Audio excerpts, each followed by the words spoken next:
What makes you such a good fighter? I don't know, I'm just curious about it. It's never, it's in my head 24/7. There's nothing else I can think of. I don't think about nothing else.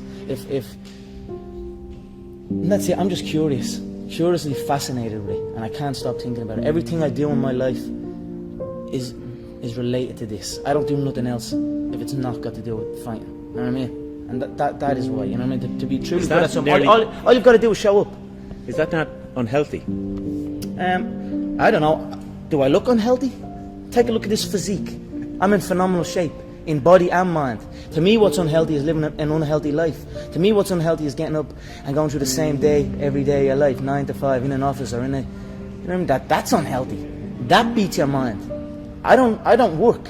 I love what I do, and that's why I'm doing what I love. You know what I mean? That's why it's become a career for me, because I love it. I love what I do. So I don't think it's unhealthy.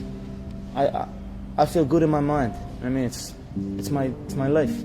I'm enjoying the fruits of my hard work. Nobody works harder than me inside the octagon, outside the octagon. I am a workhorse, so I'm going to enjoy the benefits of this life. I'm going to get myself a big mansion in Las Vegas. I'm going to get the soft top cars. I'm going to bring my whole team out. I'm going to spoil them and give them this life.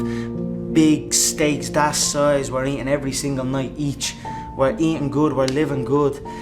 It's human nature. Some people will sit and take positivity from that. They will look at that and take inspiration and inspire. It will inspire them to go and push for that.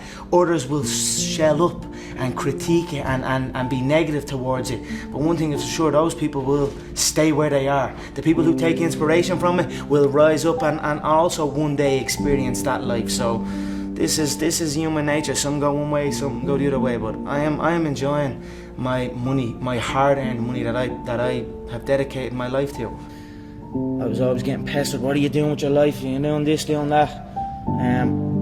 They didn't know what it was. They didn't know what MMA was. They didn't know what none of this. They didn't know I could make a career out of it. As far as they were concerned, my man and dad I'm talking about. As far as they were concerned, I was just getting into a cage and fighting with some other guy. They didn't know nothing about it. No one did really, but I knew. You know what I mean? I knew. But and then I ended up getting a trade just to keep them quiet. Because I used to have a lot of fights with my dad. What trade did you get? I ended up getting a trade as a plumber. Literally up in the back arse of nowhere, up in the Wicklow Mountains. And funny enough, that site was one of the biggest sites in Europe. Kiltiernan. It was right at that skiing place. Huge. And now it's just abandoned. Now it's just deserted. So I used to go up there 5 o'clock in the morning. I was on that M50. I used to have to walk to the N4. About half an hour from my house, wait for some Limerick guy that I didn't even know. He'd drive on the M4 and I had to flag him down. Nightmare, yeah. 2 hours down on the M50, 2 hours back. Literally 14-hour days, and I was the first year, so I had to go and do everything. I had to go to the shop. I had to go and get this and get that. So I always had trouble with that, and I was like, this isn't for me. This is not for me. How long did you last? I lasted 18 months still. But it was tough, you know. It wasn't the life for me, you know what I mean. And then John said, because I was training with John as well at the time. And then John got in touch and says, I have a show, I'm running a show, I'd like to fight on it. And then that was it. I just packed it in, didn't show up. My dad used to come in and punch the head out of me and like try and drag me out of bed. And I just wouldn't go, you know what I mean? I had an uproar for a good few years when I'm over, but and that was it. I just packed it in, quit, and then focused on training. And I knew what was going to happen. I knew I was going to get here. They didn't. There's a lot of stressful years, you know what I mean? A lot of tough times. But I proved them wrong. I proved myself right. I cannot put one thing what I'm enjoying. I just love this life that I have created. I love this business. I enjoy work. I don't want to be anywhere else but here. So every day I am enjoying myself. I wake up every day, I pinch myself. You want to see the room I'm sleeping in, you want to see the bed I'm sleeping in, you want to see the home that I am living in. There's an elevator in the home. So I'm on the 3rd floor and I go out, click the button, and it goes from the 3rd floor to the 1st floor. I open up the elevator and I go and eat some breakfast, and then we go stretch out in the sun, and we have a big pool, a jacuzzi. Look, I'm just enjoying the fruits of my hard work. Gratitude is one of the most strongest forms of power in attracting good things. You know, if you truly feel grateful for the things in your life, I always felt grateful for even the small things. I always used to celebrate the small things. Now I might be celebrating the bigger things, but I always celebrate every little good thing that would happen to me in my life. Even before I had any kind of money or any of that, I would celebrate and I would feel grateful for it, and it just gave me more. And this is exactly the same thing that's happening right now. I still remain grateful, and more comes. If somebody said to you, you'll have or you'll be as successful as you are now, what would you had said back then? I believe you. That's what I would have said. Because I did believe. Yeah, I believed in it. I had very few people who told me that. I had a small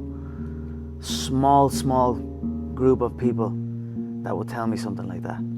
Other than that, it was just me telling myself. Yep. So if someone came up to me and told me that all the way back then, I'd say, you're damn right. I don't know how you do it. You seem immune to pressure. You got an entire nation on your shoulders, and you rise above it once again. Yeah, I don't just knock them out. I picked around, John. Yeah, I said this. I'm sure you are probably all thinking in your head, this guy is talking absolute dribble. He's not going to do what he says he's going to do. You are probably all sitting there thinking that. But now here we are again. And I done what I said I was gonna do. I feed off this. I love this stuff. This is what gives me energy. Saying I'm gonna do something. Putting it out there for the world to see, and then going out and doing it. There's no better feeling in the world than that. And it's as easy as that. Say what you're gonna do, and go and do it.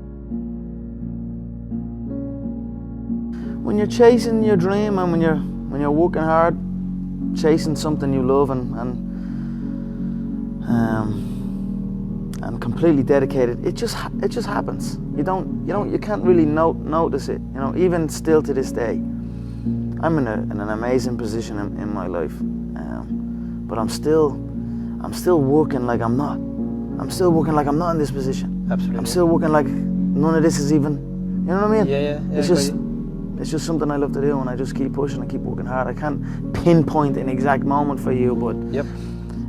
If anything, I always felt like it was happening way back then, and now it is happening. But now I almost feel like it's not happening. You know what I mean? And I want to push to something else. Absolutely. I'm always striving to push forward. So. You know, hard work pays. I put in a hell of a lot of work all throughout this build-up in the fight. I pumped out more content than anybody, more content than Fox, more content than ESPN, more content than BT Sport, more content than everybody on the Mag Live on my own channels. You know what I mean? I'm a workhorse from all angles, not just in the gym, but I'm building this media empire now myself, and we pumped out the content. I'm very proud of how it went. We consistently, daily movies I was releasing, you know, from like a month ago, every single day. You know what I mean? Nobody's doing that. So I'm very proud of it, and I'm very, like, the work pays, hard work pays, and I put in the work, and that's why I'm sitting at the top. I put it all on the line. I show up, I perform, and I get the results from that. So when I was a kid, I used to always visualize stadiums, and like, even when I was playing football, I'd kick the ball against the wall, and I'd pretend I scored a goal, and I'd run off, and I'd be raising my hand and visualizing a arena full of fans. And that was something I'd done as a kid out on my own. I like just running around kicking the ball. So I always had these visions of something, but I just didn't know what it was. And then I suppose when I came to these events, and I started training MMA, and then came to an event, it was like, okay, this is it. This is what I'm gonna do. I've been listening to laughter all my career. Yeah. I've been listening to them laugh my whole career. They've been laughing. What? An Irishman win a Cage Warriors world title? Hell no. You serious? An Irishman? An Irishman win a fight in the UFC? Hell no. Laughs all around. Okay, you gotta win. Now he wants to win a world title? Hell no, he's all talk, he's all hype, he's a joke. Laughter all around at the Joker. Then the Joker goes and wins the world title. Now he wants to win a second world title. More laughter. Listen, I don't know, the sound of laughter and the sound of doubt motivates me. So I'm enjoying that. I seek that. I don't feel no doubt or I don't feel that going to fight in any of these other UFC bums right now. They need to rise up. Right now they're down there. I've got this situation where people are truly doubting me, like they doubted me at the very, very beginning. And that's motivating for me. That's what's gonna drive me to the gym when I need to go to the gym.